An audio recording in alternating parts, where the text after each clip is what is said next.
dans Love Beloved, Live C'est Beloved. superbe. Là, si on peut, effectivement, super transition, parce que si on parle de non-dit, là, Ah, il y en a quand même, il y en a quand même un gros paquet.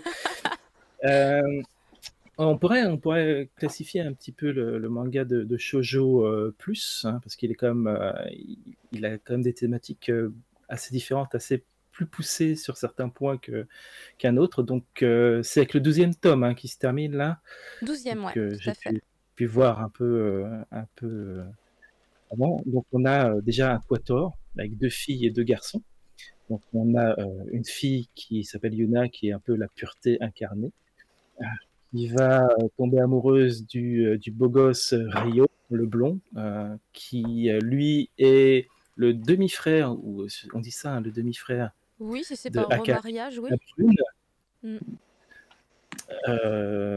La brune qui aussi c'est un remariage, donc je sais pas comment on dit, bon, demi-frère en Oui, tout cas, c'est de demi-frère. Akali, la brune qui, elle est un peu moins pure, voilà, elle a déjà eu un petit copain, c'est vous dire si elle est frivole.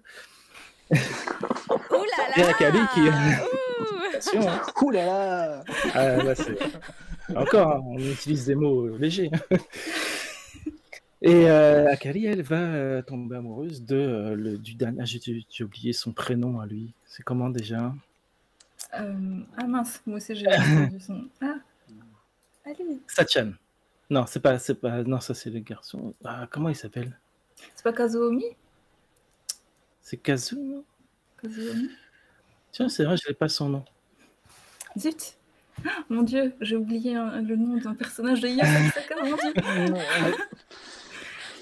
Donc, heureusement qu'on est en télétravail, hein, sinon demain oui, t'es mort. sinon il y avait une collègue qui va me trucider. Mais non, je la vois demain! Inui. Ah, Inui. C'est Inui. Dit Fable Atlantis, merci. J'ai complètement oublié son nom.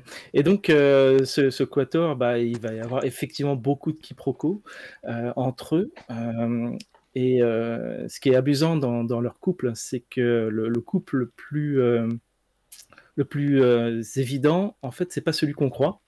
Celui qui se crée le plus facilement est en fait celui qui semblait être le plus difficile, et celui qui semble le plus facile à créer et devient en fait le plus difficile à se mettre en place. Donc ça, c'est un petit peu la dynamique qui est intéressante sur les 12 tomes.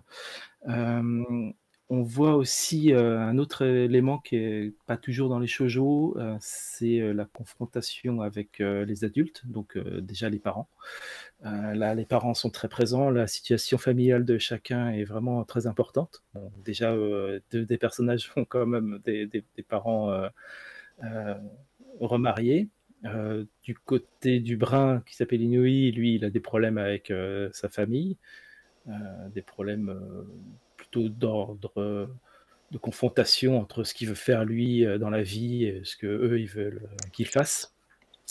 Donc on a des sujets comme ça qui viennent vraiment parasiter leur relation et l'évolution de leurs sentiments, forcément, jusqu'à la fin, jusqu'à la toute fin. On a même un petit peu de menace de poids sociétal sur eux, sur comment les adultes voient les relations entre ces lycéens, quoi, avec l'incontournable Mégère qui balance des infos sur oh là là, ils s'embrassent ou je ne sais quoi. Et tout ça, bah, ça crée. On est au lycée, hein, on sent qu'on est au lycée. Ouais, on est au lycée, ça reste très pur quand même, ça reste très mignon. C'est pas Irrésistible qui est un peu plus terre à terre et réaliste. Là, ça reste vraiment dans le domaine du shoujo, même si ces thèmes-là font qu'ils se différencient un tout petit peu. Et ouais, le quator marche bien en fait. L'idée du quator avec ces deux couples et le fait qu'ils nous baladent un petit peu de l'un à l'autre fonctionne plutôt bien.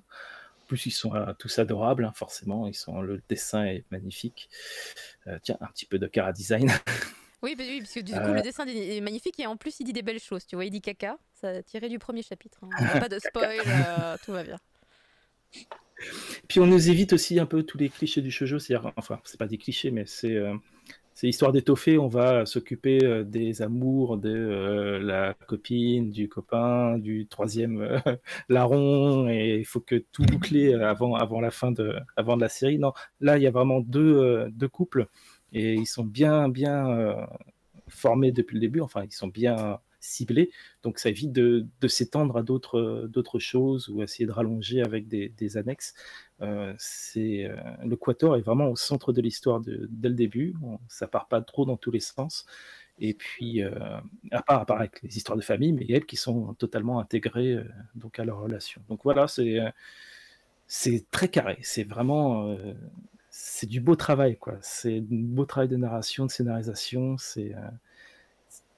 avec des éléments qui restent classiques, comme les quiproquos, les non-dits, comme on disait, mais parfaitement maîtrisés, avec des toutes petites touches d'originalité qui font que ça se démarque de n'importe quel autre titre, en fait.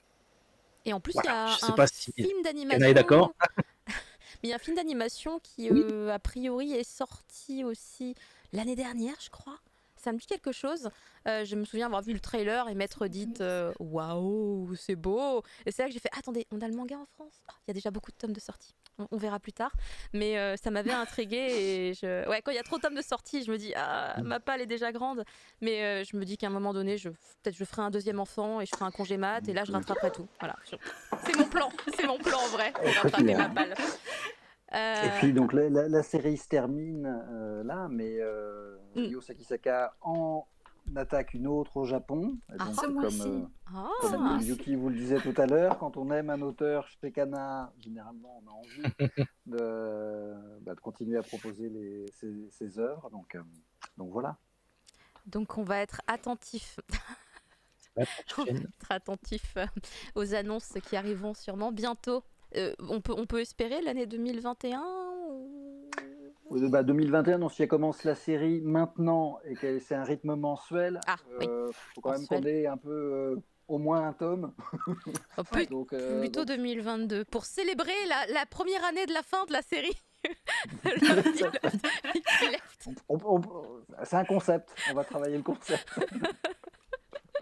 En tout cas, merci Fumble pour cette critique sur Love Beloved et Live Be Left. Voilà, dès que je prends un congé mat, je prends les 12 tomes et je me les enchaîne.